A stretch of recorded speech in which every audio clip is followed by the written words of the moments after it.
When you decide to use Craigslist, make sure you deal locally, and if something seems too good to be true, it usually is. I was 20 years old, still driving my grandpa's old Buick that he handed down, and I hated it. I wanted to drive something cooler and something more age-appropriate. I was making decent money, and I wanted to buy a Mustang, so I started searching Craigslist, and within a week, I found something that seemed unbelievable. A 2013 Mustang GT, convertible, manual transmission, no accident history, with only 32,000 miles, and the shockingly low price of $16,000. I saw the ad was just posted 5 minutes ago, so I knew I had to act fast. I called the number listed, but it just went to voicemail. I called again, and this time, on the third ring, a man picked up the phone. Hello. I told him I was interested in the car, and he started laughing and joking about how he had just listed it a few minutes ago. He honestly sounded normal and friendly. He gave me his address, and I told him I'll be over at 6 to check it out. After hanging up and thinking this guy sounded normal, I was just so excited to think that I just found such a good deal. I GPSed the location and realized that it was a long drive of about an hour, taking me far away from the suburbs that I'm familiar with. The GPS said 2 minutes remaining in the drive, and I was kind of confused. The area I was in was very rural and poor. I pulled up to what the GPS said was the house. It was a rundown old thing, and I noticed there was no Mustang anywhere in sight, and honestly speaking, I felt uncomfortable even getting out of the car. In fact, I just sat there looking at the house for a good 5 minutes, trying to decide if I should even go and knock on the door. An hour isn't by any means a short drive, but when something seems as sketchy as this seemed, you would understand. I saw the blinds from the window begin to shake, and then the front door opened, and a man, probably in his 50s, came outside. He gave me a wave and a smile. He actually looked somewhat normal. I turned the car off and went out to greet him. I asked him where the car was, and he said it was in the garage. He told me to follow him back inside. I didn't know why he was leading me into his house instead of the garage, but I went anyway. He made sure to shut the door behind me, even though I was going to myself. I was able to get a good look at his house, and I must say it smelled disgusting, and it didn't have much if any furniture. He led me down a small flight of stairs into a door. I heard some noises coming from beyond the door, and the man just explained that it was his friend working on the car. I also began to hear creaking coming from upstairs, as if someone was walking around. He looked up and said that must be his wife. I found it weird that he had to explain these noises. I wouldn't have thought it was weird otherwise. He finally opened the door, and I got a quick glimpse of his garage. It was completely empty. I took a look at the man, and as he stared back at me, I knew it was time to go. I didn't say anything. I just turned around and ran for the door, but somebody was standing there blocking it. I offered to give them all the money in my wallet to let me go, and then the first guy walked into the room with some sharp metal tool in his hand. I don't know what it was called, but I fled from the room in the opposite direction of the front door and thankfully found the back door. I fled into the backyard and went around the house to my car. I made it inside and started the engine. I stared at the house one more time. Nobody followed me. I saw the front door open again, and the 2 men from inside stood behind the door and just seemed to stare me down. I gave them the finger and drove off halfway down the road before calling the cops. What's your emergency? I stayed nearby until I saw the cops pull up to the house. The 2 men, or however many people were in that house, were gone. Nobody had actually lived in that house for years. I went home feeling angry and disturbed, but also grateful that I escaped with my life that night. I got a phone call from an unknown number at like 2 in the morning. I didn't answer it, and they didn't leave a voicemail. 10 seconds later, I got a text from the same number saying, "Look outside your window." I had my blinds down and feared what might be on the other side, but I had a pretty good feeling. I called the cops yet again, letting the person outside know that I did it. They surprisingly arrived in 3 minutes and began to search the whole premises. They found him hiding in my bush outside my window, and he was arrested. His name is Tony Schelling, and he was in fact the same person I met at the house. My message to all is to not be an idiot while using websites like Craigslist.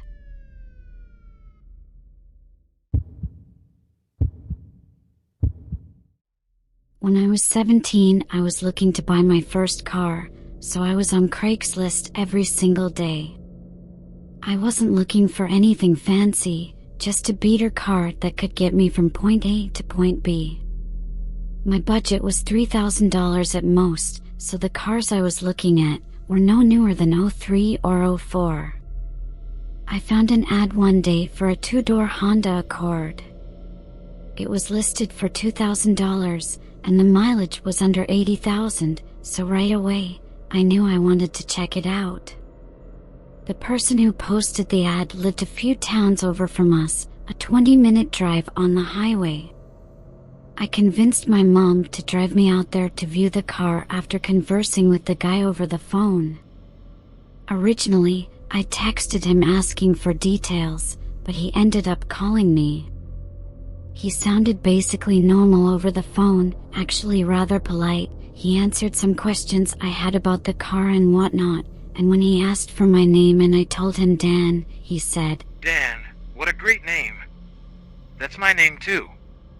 I laughed because it was the polite thing to do, but I just found it to be such an odd comment, like everything about it almost sounded like he forgot his name was Dan.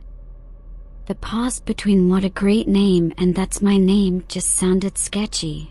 Nevertheless, everything else about the call went fine, so the next day, my mom drove me to the address the guy gave me. Getting off the highway and onto the streets right away, we agreed this was a trashy-looking neighborhood. I was hoping the guy's place wouldn't seem equally sketchy, but as we pulled up, it was. It wasn't a standard property like the rest in the area. The entrance to the property was between 2 houses, like it wasn't a driveway, just some low-key road that led into an inlet with 2 more houses. Every house was cramped between other houses and buildings, but there I saw it, the Honda Accord, which was in my guess what you'd call the driveway for this house. My mom and I stepped up to the front door and rang the bell. We didn't know if it rang or not because we couldn't hear anything, so I knocked. One of the windows opened out of nowhere, and a man's voice said, "Come inside! The door's unlocked!" I went to open the door, and my mom stopped me and whispered, "Are you sure you want to go in there?" I said yes. I let ourselves in, expecting to be greeted by Dan. The inside of this place was kind of dark, not a lot of natural light came in through the minimal windows. "Hello," I said. "Yeah, over here!" A voice called. It was a deeper voice than I heard on the phone. "Dan?" I asked. "Yeah!" He said. I began walking through the little kitchen closer to his voice. My mom grabbed my shoulder and stopped me. She whispered in my ear, "We're leaving." The man's voice now came from beyond this door at the end of the kitchen. He called, "Up here! We could do the transaction here!" My mom and I left the house in a hurry, and as we were hurrying to our car, a lady at the next building over called to us. She came hurrying down from her front porch, warning us not to go in there. Then she asked why we were there, and we explained that I came to buy a car, but that he was calling us into his basement. The woman said that she's been concerned about that man living next door for months, that she thinks he's up to no good, and that he constantly has random cars pull up in the driveway in the middle of the night. We asked if his name was Dan. She said she wasn't sure, but that she vaguely remembered the guy introducing himself as Mike. She told us to just get far away from the house immediately, and so we did. It's disturbing to know my mom and I may have been murdered in that basement if we went down there. Like, how could we do a transaction before even viewing the car or agreeing on anything? Better question, why in the basement? The whole thing screams trap. I don't know what else he could have wanted to do to us in that basement.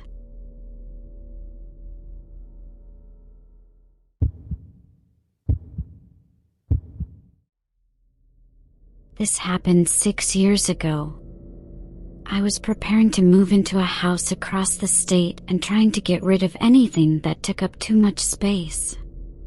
Craigslist was the only way I could think of to do this easily, as well as bring in a bit of extra cash to help me with the move. I posted about 10 separate listings of random things I was selling, each item I was asking less than $20 for, just because I wanted them to go quickly, and for most of them, they did. I think only a couple were left by the end of the week, one of which was a workout bench with a set of weights. This was probably the last thing I wanted to haul into the moving truck and into the new place, so I really wanted it gone.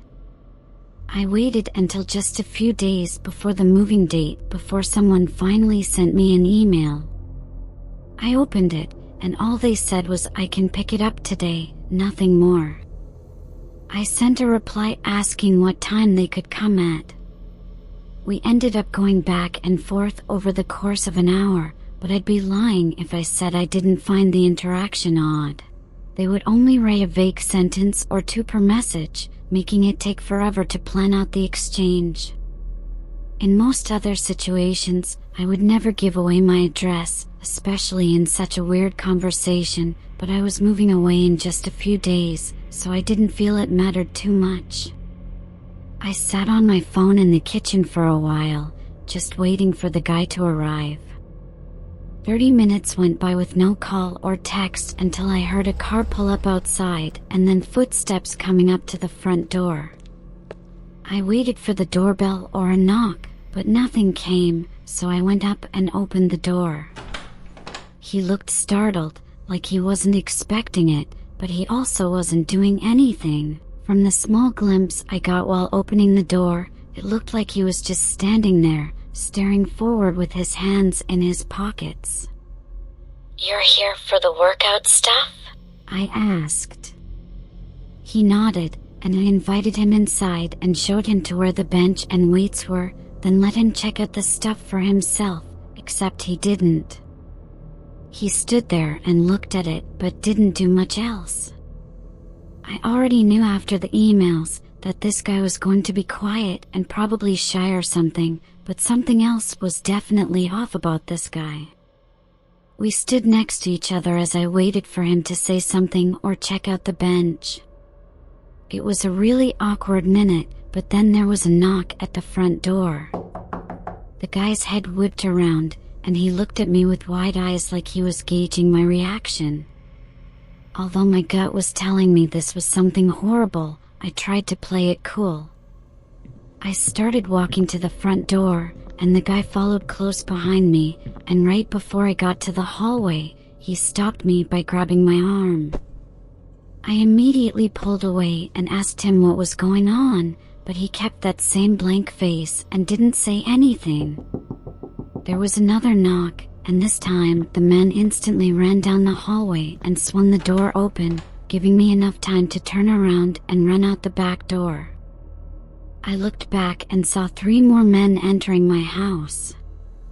Luckily, they didn't chase me, and I was able to get to a neighbor's yard where I hid and called the police. 911, what's your emergency? While I waited, I saw movement in the windows of my house, and it was unnerving to see that, especially knowing I could have been in there if I hadn't gotten out the back door.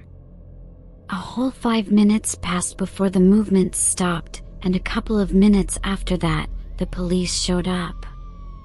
To keep this from dragging on, the police didn't get much evidence from inside my house, and the best they had was my description of the one man who I let in.